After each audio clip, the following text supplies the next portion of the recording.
Hello and welcome to The Slice. My name is Michael, and today I have a recurring guest. His name is Stuart Waddington, and if you've been watching The Slice since the start of its lifespan, you'll realise that Stuart was episode 2. And if you would like to watch that episode, then you can go to a playlist and have a look at that episode. I'll put the link at the end of this video, so stay tuned to the end. Stuart, how are we? I'm good, thanks. Not too bad at all. We've started 2021.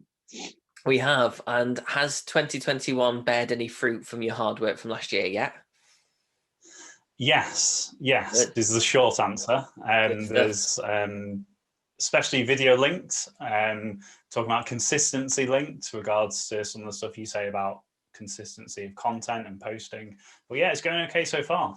Brilliant. Well, like I say, you know how the show works. You've been watching it week in, week out, and you've been on the show. So I'll start your 10-minute timer now. Any questions before I do so?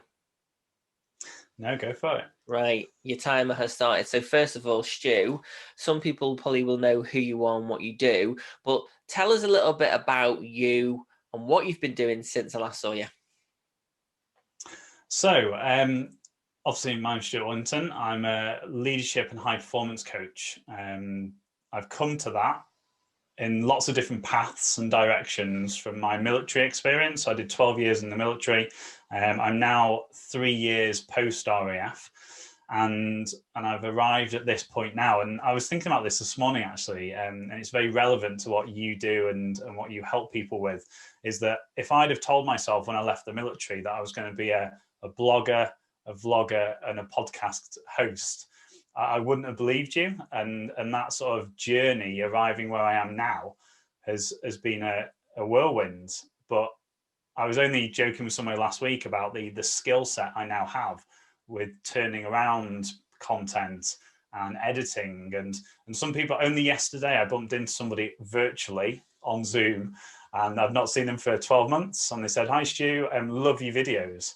And I was like, that's brilliant. That's brilliant, because 12 months ago, I was a lot more having to think about it. It was taking me longer to do things. And only through getting, it's like any skill, isn't it? Over time, you will get more efficient at doing it. I'm not there yet, though. I still give you a nod every now and again. I don't think anyone ever truly gets there. I think that's a lie that influencers put out there. But no, I mean, you've definitely, since we first had the conversations where you were literally at the start of that video journey, and how you had only just started doing the odd little bits, and then we started working together, and then from the slice kind of gave you the idea to create your podcast, which was the leadership podcast. Tell us more a little bit about the types of people that you've been interviewing and how you found that whole process. Yeah, so it's been fascinating to watch it grow. And I've spoken to a couple of people recently because they've been reaching out to me asking about podcasting. And it's great when you know you're starting to get something right, because you're attracting people on both sides of it. So I'm attracting guests without even having to look for them anymore. And when I started it, it was a passion project. It was something like, let's go and put something out there that I will do for me. And ultimately, it will be good to gain credibility and traction in the world that we now live in as social media. So I started with my network and great people already, but that's just snowballed. And asking questions, when you approach the higher ticket people, you've now got a backlog of, I think I'm up to episode 40 now. So I've had the likes of Rory Underwood on talking about leadership, from professional rugby player, England international, through to having his own business and being a fast jet pilot in the RAF. This week I interviewed the founder of Reebok. He joined me from over in France. CEO of WD-40 company. So you start to build this catalogue of people that you can then aim at a level, and it's adding value to the audience, and I absolutely love it. So and I hope it comes across like that. I'm doing it for me, and the fact that other people get value from it is a bonus. And yes, I do it as a credibility piece, that I'm in the same rooms as these people, the same circles. But that's how content manifests itself, isn't it? You're wanting Yeah. to show up in the areas that you are a specialist or an expert or the areas that you're working in? I think what's been nice, because obviously we started our podcasts, weekly shows, weekly content, at the same time. I think there's only a difference between like 1 or 2 weeks. Yeah, I think you When were they, ahead of me just by a couple of weeks. it's because you stole my idea, but we'll discuss that another day. No, joking. But I think what is nice is that I don't think I could be without the slice now. I think it's become very much a part of me and my business, and the fact that it opens up the conversation of video to so many people that you can dip in and dip out. You don't have to watch each week. There are people that do watch each week, and there are people that are avid listeners. But it's one of them. You can, if you've seen 1 or 2 episodes, and then somebody who or somebody you want to know is on the show, they can dip in, they get the format. I mean, when you started on this show, I was doing 20 minutes. Now I'm only doing 10. But what I think I like about the fact that we've both started this journey together is that we've both been fine-tuning it as we go along.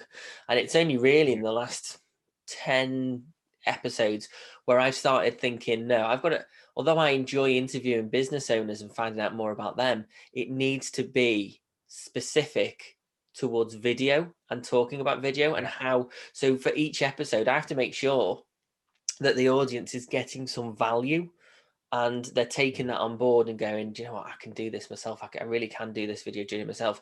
So I think what's been nice is the fact that me and you have been able to help each other and go, well, have you thought of doing this? Have you thought of doing that? Because no And do you know what? project. I was thinking about this. I was thinking about this just before I jumped on as well, about adding that value to the audience watching this, because I remember back to, it was probably 2 years ago now, and coming out of the military, having the confidence to step up in front of people, deliver, speak, talk about what I'm interested in and qualified in. And it was bizarre that I was then having to look at my phone walking around or setting something up in my dining room or in my office to try and talk to the camera. And it's just something that I tell people now, just start doing it without having the pressure of posting it. And you will become more comfortable with it. I don't think it ever becomes a thing. I think I'm not quite there yet. I only did a video last week or over the weekend, actually, that took me 6 goes to get the intro right. Only 6? And you don't see that. Only 6, yeah. I remember about 12 months ago, it took me 45 minutes to do a 5-minute video.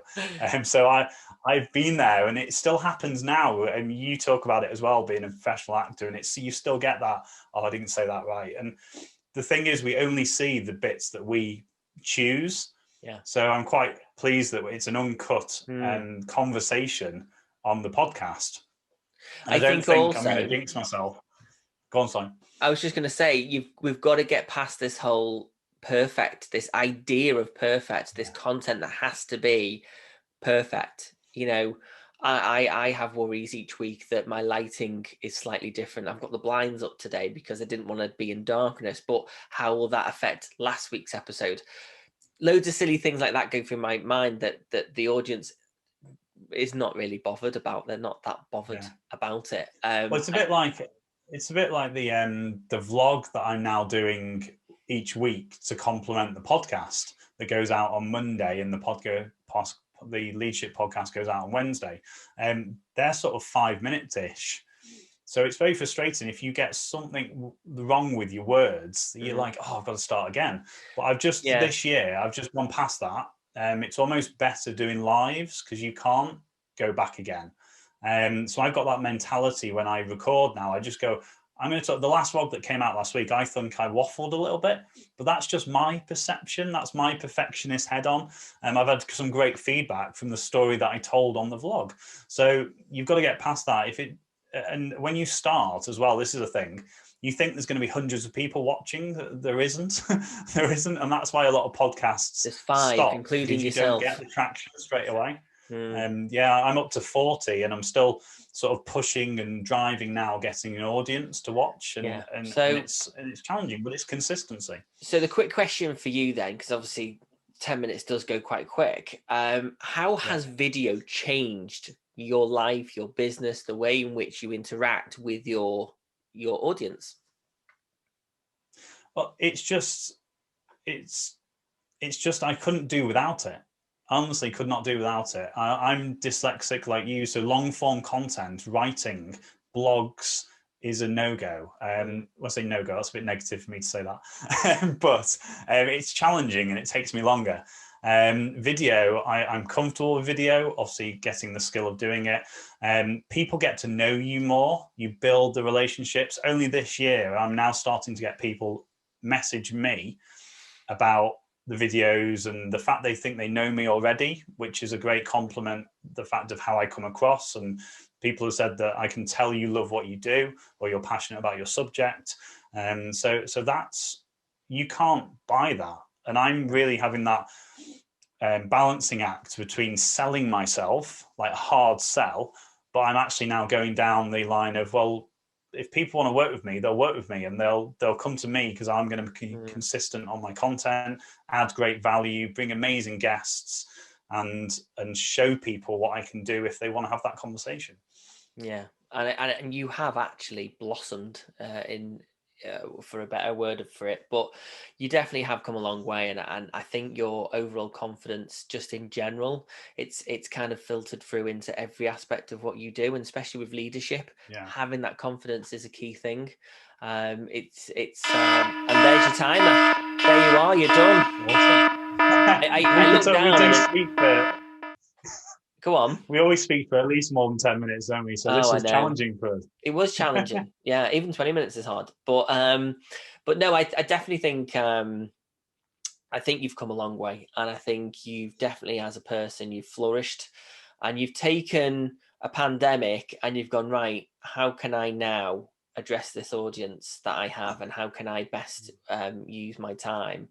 Because I think you're someone that doesn't waste your time. You're someone that has to obviously, right, this is what I'm going to do. I'm going to go and do it. And, you know, you've pushed yourself in a situation where you've been a bit hesitant to do it.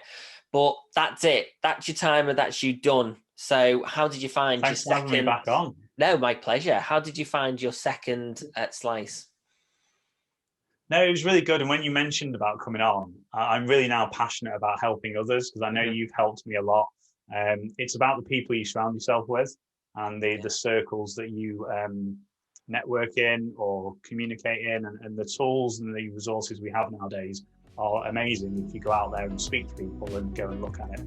So, yeah, thanks so much again. My pleasure. You're doing amazingly well, and no doubt you'll be back for a third time at some point in the future. So thank you very much, Stu. If anybody would like to watch any previous episodes, you can head over to youtube.com/Take the Cake Pro. If you would like to see all the latest videos, then don't forget to hit subscribe and click the bell. Thank you so much for watching, and I'll see you all soon.